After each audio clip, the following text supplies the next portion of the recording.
taught him some of the basics about doing other things as well. And that first year, he wanted to go in contests.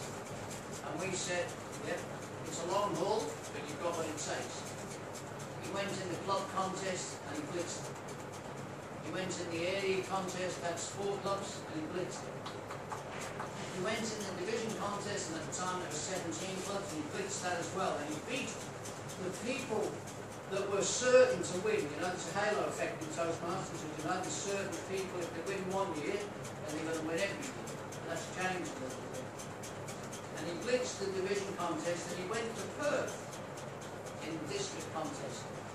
And for those who don't know about contests, if you go to Perth in the international street contest and you win that, you go to America, you go in some heats in America, 9 regional heats, and then you go on the big stage. And incidentally, Australians have won that international contest now 3 times in the last 5 years. So it's amazing. But if you do win in America, you never have to work again, because you'll be on the road doing speeches and you'll be making your millions of dollars, as is witnessed by those people who come.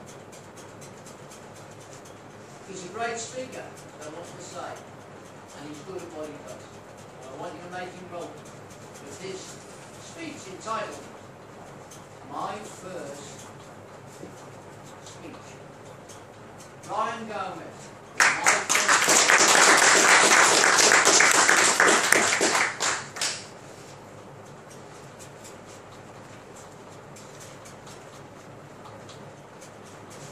2 times in life, we're always alone.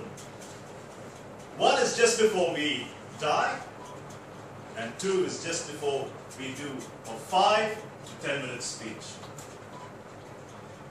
If you believe in the concept of eternity, you rather do that 5 to 10 minute speech.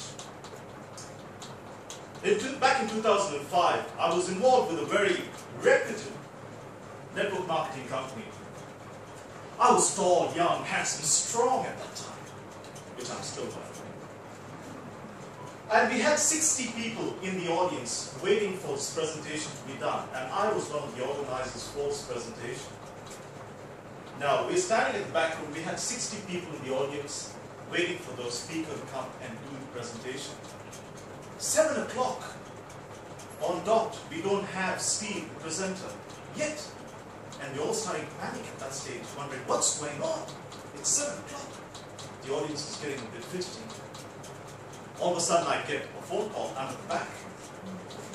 I say hello, and it's Steve, the presenter on the other line. He says to me, Ryan, there's a serious incident on the freeway, and I've been stuck there for the last 25 minutes. I won't be able to make it there probably for the next half an hour. I want you to do that 20-minute presentation. I froze, and all of a sudden I started to melt.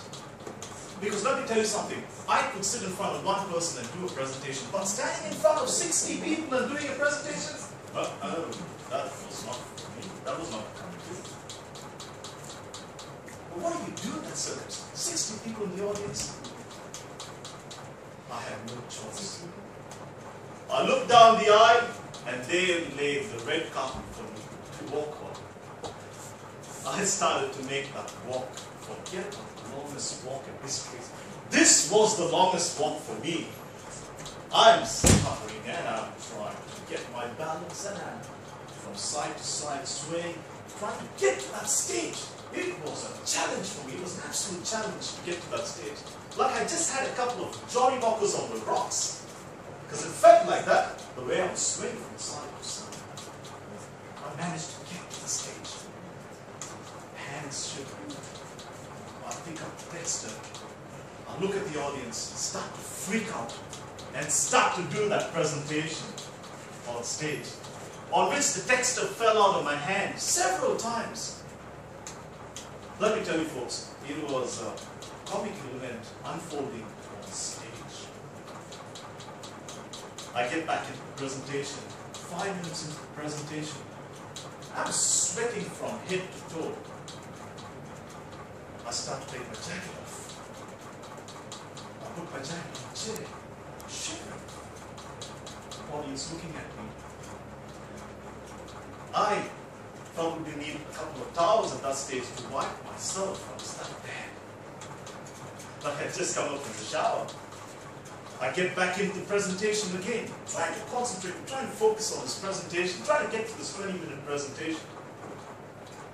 And then, as I'm doing the presentation, I started to think, I would have taken Jerry Seinfeld on his offer when he said, the person doing the eulogy rather be in that box. And I tell you folks, I would have rather been in that box at that stage. I get back into the presentation again. 10 minutes into my presentation. Now, while everything was happening at a zillion miles per hour, my mind starts playing games with me. It says, hey Ryan, I look up to the, and I thought it was the dear old Lord talking to me.